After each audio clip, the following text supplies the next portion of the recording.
Here a young servant girl brought in some cold beef, which, being set upon the table, a boy addressed by the name of Smike appeared, with a jug of ale. Mr. Squeers was emptying his greatcoat pockets of letters to different boys and other small documents. The boy glanced at the papers with an anxious and timid expression, as if with a sickly hope that one among them might relate to him. Although he could not have been less than 18 or 19 years old, and was tall for that age, he wore a skeleton suit, such as is usually put upon very little boys, and which, though most absurdly short in the arms and legs, was quite wide enough for his attenuated frame.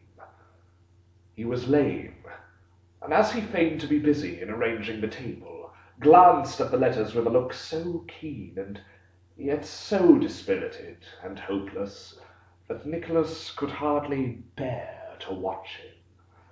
"What are you puffering about there, Spike? Let the things alone, can't you? Eh?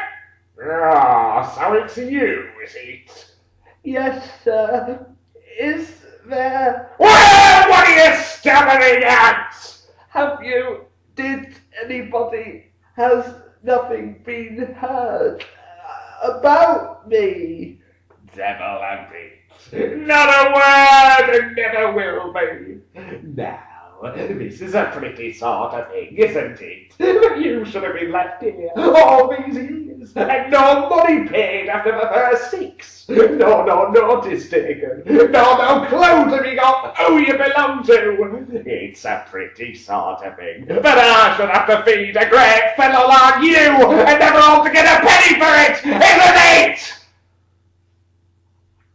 The boy put his hand to his head, as if he was making an effort to recollect something, and then, looking vacantly at his questioner, gradually broke into a smile, and limped away. "I'll tell you what, Squeers, I think that young chap's turning silly. I ought not, for he's a handy fellow out of doors, and worth his meat and drink anyway. But come, let's have supper, for I am hungry and tired, and want to get to bed. Good night, Nickleby. 7 o'clock in the morning, mind." "I shall be ready, sir. Good night."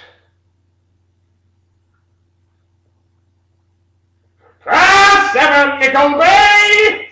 "Has morning come already?" That's it, and ready as to. Now then, Nickleby, come! Tumble up!" Nicholas huddled on his clothes, and Squeers, arming himself with his cane, led the way across a yard to a door in the rear of the house. "There! This is our shop, Nickleby." A bare and dirty room, with a couple of windows, of which a 10th part might be of glass, the remainder being stopped up with old copybooks and paper. A couple of old desks, cut and notched and inked and damaged in every possible way. Walls were so discoloured that it was impossible to tell whether they had ever been touched with paint or whitewash. The boys took their places and their books, of which latter commodity the average might be of about 1 to a dozen learners. A few minutes having elapsed, during which Mr. Squeers looked very profound, as if he had a perfect apprehension of what were inside all of the books, and could say every word of their contents by heart if he chose. "This is the first class in English spelling and philosophy, Nickleby. We'll get up a Latin one and hand that over to you. Now then, where's the first boy?" "Please, sir, he's cleaning the back parlour window." "So he is, to be sure. We go upon the practical mode of teaching here, Nickleby. CLEIN, clean. Verb, active, to make bright, to scour. WIN, win, DER, da. Window. Preposition, a casement. When the boy knows it's out of book, he goes and does it. Now then, where's the second boy? Please, sir, he's weeding the garden. So he is, to be sure. B-O-T bot T-I-N-T-N-E-Y. Botany. Adjective. A knowledge of plants. When he has learned that botany means a knowledge of plants, he goes and knows them. That's how his system, Nickleby. Third boy. What's a horse? A beast, sir. So it is. A horse is a quadruped. And quadrupeds, Latin, or Greek, or Hebrew, or some other language that's dead and deserves to be, for beast. That's your perfect in that, boy. Go and look after my horse. Give him a good rubbing down, or I'll rub you down! So saying, he dismissed the first class to make experiments in practical philosophy. It was Mr. Squeers's custom to call the boys together and make a sort of report after every half-yearly visit to the metropolis. So, in the afternoon, the boys were recalled from house, window, garden, stable, and cowyard, and the school were assembled in full conclave. Let any boy speak a word without leave, and I'll take the skin off his back! Death-like silence immediately prevailed. Boys, I've been to London, and have returned to my family and you as strong and as well as ever. According to half-yearly custom, the boys gave three feeble cheers at this refreshing intelligence.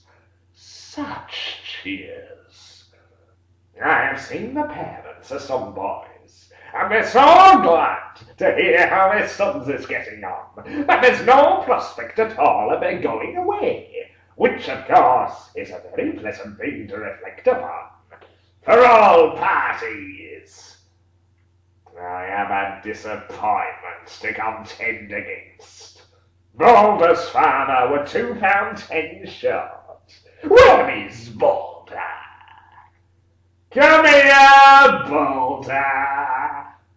An unhealthy-looking boy with warts all over his hands stepped from his place to the master's desk and raised his eyes imploringly to the face, his own quite white from the rapid beating of his heart.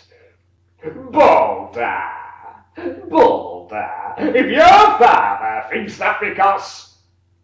Why, what's this, sir? As Squeers spoke, he caught up the boy's hand by the cuff of his jacket. What do you call this, sir? I can't help the warts, indeed, sir. They will come. It's the dirty work, I think, sir. At least, I don't know what it is, sir, but it's not my fault.